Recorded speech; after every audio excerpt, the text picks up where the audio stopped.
Dear student, today we are learning topic crystal lattice. अध्याय 1 है, chemistry का हम टॉपिक पढ़ रहे हैं। 12th क्लास, ठोस प्रावस्था, सॉलिड फेस। क्या होते हैं क्रिस्टल जालक, हम इसे देखेंगे। तो डायग्राम के बेसिस पर हम इसकी डेफिनेशन क्लियर आउट करेंगे। 3 डायमेंशनल स्पेस, त्रिविम आकाश में किसी क्रिस्टल के एककों की नियमित व्यवस्था को त्रिविम जालक या क्रिस्टल जालक कहते हैं।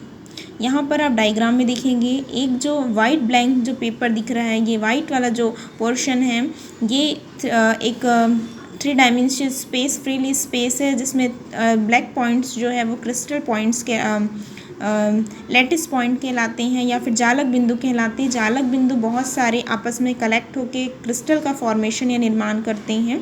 तो ये क्रिस्टल का निर्माण स्वयं के थ्रू ही नहीं होता है, बहुत सारे यूनिट्स जो होते हैं वो आपस में कलेक्ट होते हैं, तब एक होल क्रिस्टल का निर्माण होता है।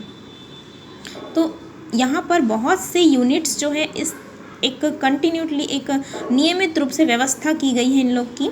आप देख रहे हैं कि कितने अच्छे तरीके से अरेंजमेंट किया गया है। एक यूनिट, फिर अगेन दूसरा यूनिट उससे अटैच है, फिर तीसरा यूनिट अटैच रहेगा। तो इस तरीके से एक नियमित व्यवस्था है यूनिटों की, उसी को हम त्रिविम जालक या फिर क्या कहते हैं, क्रिस्टल जालक कहते हैं। तो यहाँ पर अगेन आप इसकी डेफिनेशन देखेंगे।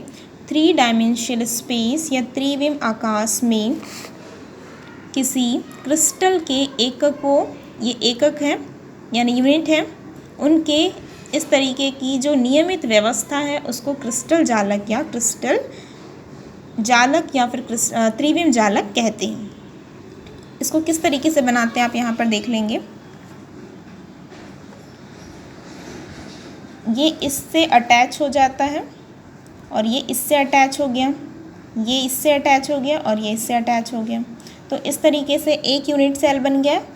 तो ये क्या होता है, यूनिट सेल होते हैं। देन उसके बाद अगेन इससे दूसरा यूनिट सेल जो होगा वो अटैच हो जाएगा। इस तरीके से दूसरा यूनिट अटैच हो गया।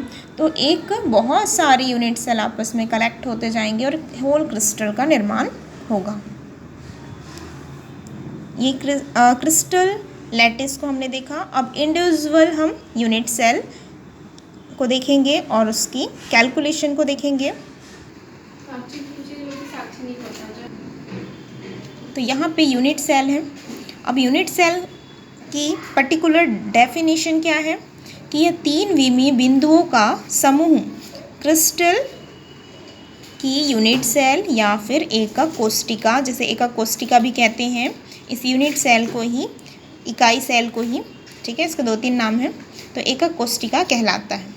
तो इस तरीके से आप देख रहे हैं 3 बिंदुओं का जो समूह होता है, क्लस्टर होता है, उसे हम क्रिस्टल की क्या कहते हैं, यूनिट इकाई सेल या फिर एकक कोष्टिका या यूनिट सेल कहलाता है। अब इसके कैलकुलेशन करना है तो सपोज करना पड़ेगा तथा यूनिट सेल के तीनों किनारे, ये तीनों किनारे हैं या कोरो, क्या क्या हमने सपोज किया, ए बी सी के जोड़ो, बी सी, ये बी सी हो गया, ये सी ए हो गया और ये ए बी हो गया, के मध्य बनने वाला जो कोण है क्रमशः अल्फ़ा, बीटा और गामा होता है। तो इस तरीके से एक यूनिट सेल को हम इंडिविजुअल बताए हैं, ठीक है। तो इस तरीके से आज हमने देखा क्रिस्टल लैटिस क्या होता है और यूनिट सेल क्या होता है। दोनों की डेफिनेशन में डिफरेंस थोड़ा सा है, ठीक है। तो ये कंप्लीट हो गया है टॉपिक। अब ये जो यूनिट सेल होती हैं इसके भी 3 टाइप्स होते हैं, SCC, BCC और FCC, ठीक है।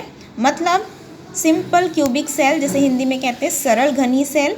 इसे घन क्यों कहा जाता है, क्योंकि ये एक घनी क्यों कहा जाता है, क्योंकि ये एक घन है, क्यूब बना हुआ है, इसलिए इसे घनी कहते हैं, ठीक है।